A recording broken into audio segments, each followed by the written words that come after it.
I'm going to talk on non-invasively differentiating between Detrusor Underactivity and bladder outlet obstruction in men using a decision tree model with free flow parameters.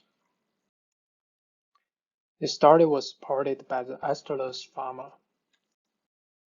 Detrusor Underactivity bothers up to 30% of elder male, and it has the similar feature of low maximum flow rate as the bladder outlet obstruction.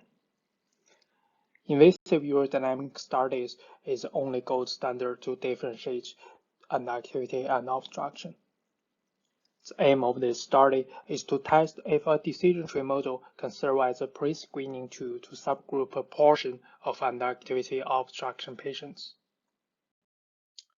Free flow data from 158 men with obstruction and 135 men with underactivity was selected for this study.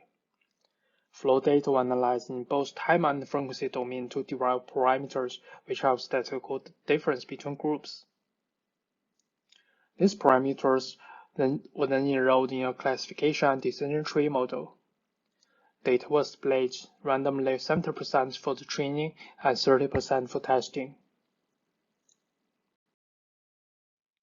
For the training phase, 102 obstruction and 92 underactivity were employed.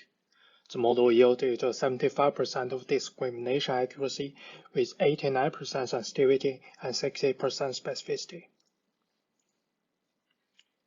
The notable of level 2 identified 20 underactivity patients with none of obstruction. 56 obstruction and 43 underactivity were employed for the testing phase.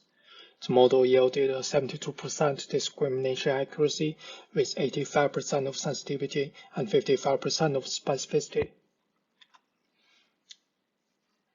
The notable of level 2 identified 8 underactivity patients, but mixed with 1 of obstruction. The developed model successfully identified 28 underactivity mixed with 1 obstruction, and yielded a true positive rate of 96%.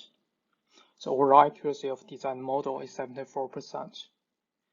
Furthermore, the adjustability of the threshold value in each decision may subgroup a greater number of underactivity or obstruction cases. Overall, we believe the classification and regression tree model holds the promise to subgroup proportion of underactivity patients without invasive urodynamic studies. However, this model was only tested using a single database, and further validation is needed in a larger cohort to improve robustness